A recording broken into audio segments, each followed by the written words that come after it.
Hello guys, nandito na naman tayo. Siyempre, good morning muna dyan at good evening rito.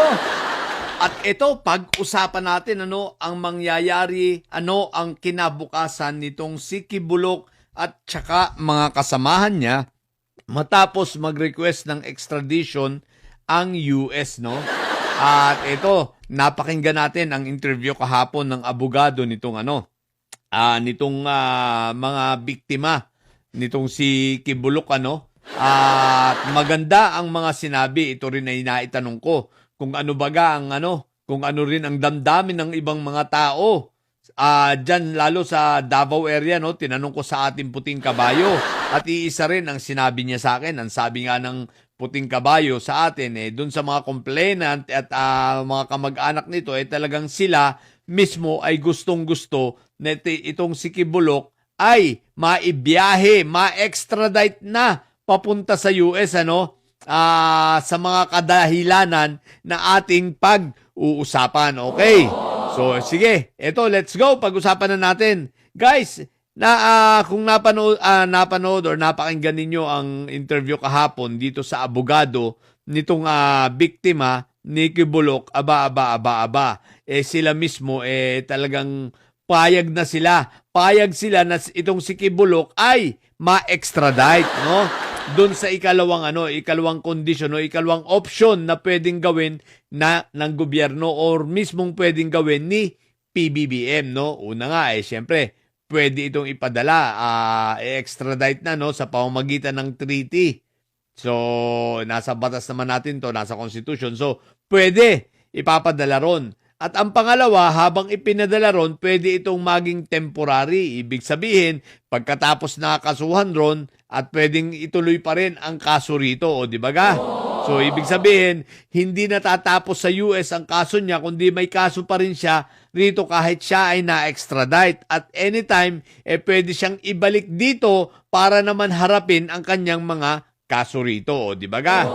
Pero ito naman ang sinabi ng ating ng abogado nitong mga biktima na ito ang talagang magpapaiyak dito sa mga miyembro ng kultong ito, magpapaiyak sa mga bayoteros na ngayon nga umiiyak pa lang na ang balita natin yung SMNI mawawala na rin sa broadcast, mawawala na rin sa free air ba yan? Hindi, nagbabayad sila sa signal So mawawala na rin sa broadcast TV.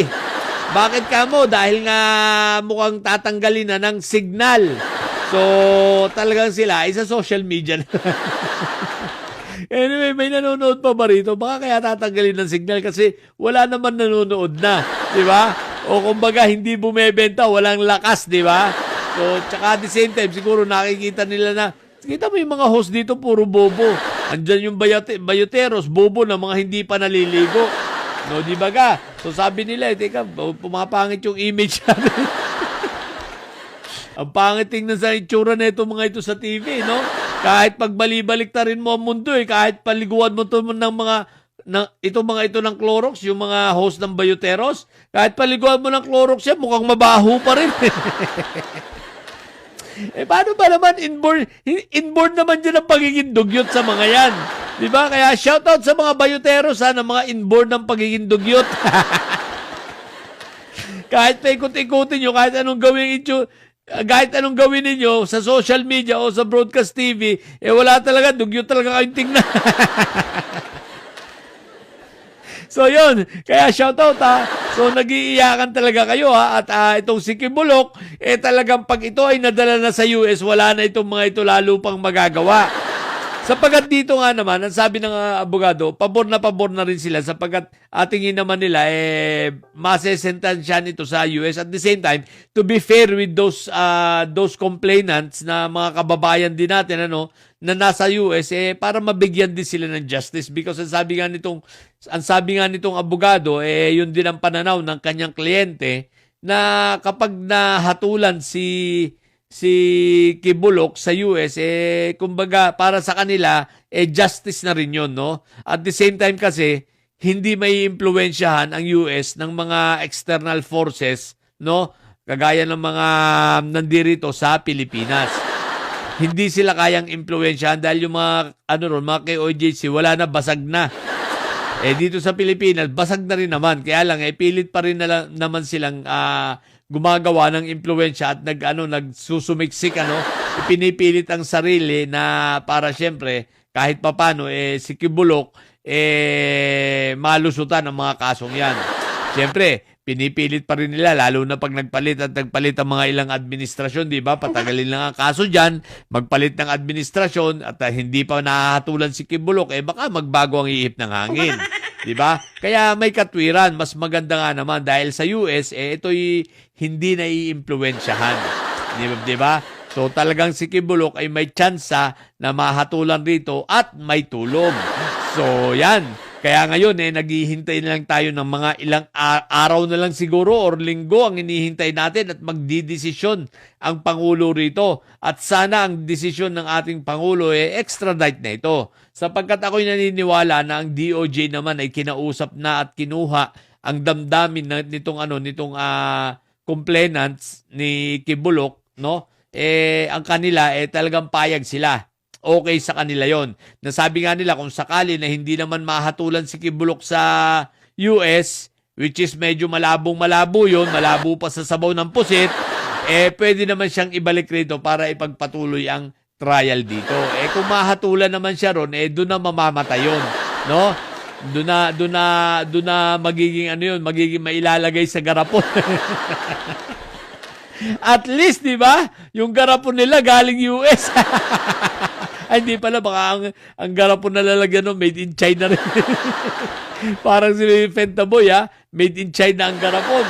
So, yun. Kaya, okay na okay sa kanila na si Fentaboy, si Kibulok ay maibiyahe na. Na dahil sa mga nakarinig na mga membro ng mga kulto na KOJC at sa mga alipores nito, ito naman yung bagay na nagpaaligaga sa kanila. Lalo na siyempre itong mga bayoteros, itong mga naka-payroll sa SMNI, di ba? So ito naman yung bagay na talagang nagpaaligaga sa kanila sapagkat talaga naman na mawawala na si Kibulok. Pero ito naman ay nagbigay rin ng kasiyahan dun sa mga bagong leader. Mga bagong leader ng KOJC. Ang sabi nila, ayan na. Solong-solo na talaga natin. Mawawalan na sila ng communication kay Kibulok. Sabi nila, solong-solo na natin ito. Tayo nang magpakasasa dito, di ba? At ito mukhang matutuluyan na yung forfeiture ng government para dito sa mga properties ni Kibulok, matutuluyan na yan. So, mauubos na talaga. Di ba? Pag talagang hindi galing sa mabuti, mawawala talaga yan, di ba? So, mauubos. Kaya yun. At yan ang mga development at hihintayin natin ang magiging desisyon ng Pangulo kung ito ba extradite na. Pero sa tingin ko, extradite na talaga ito. Di ba? So, yun, dahil payag naman yung complainant. Yun ang importante rito. Kailangan pumayag yung complainant. Payag na. Di ba? So, magtutuloy-tuloy na yan. Okay? So, yun lang muna. Sa mga bobong didilis dyan, magsiiyakan na lang kayo. Maganda ang pag-iyak ninyong ito. Sakit na naman ang damdamin ng mga didilis. What the heck? Matili kayo mga bobot may side sapagkat ang may side lagi high blood. Bye!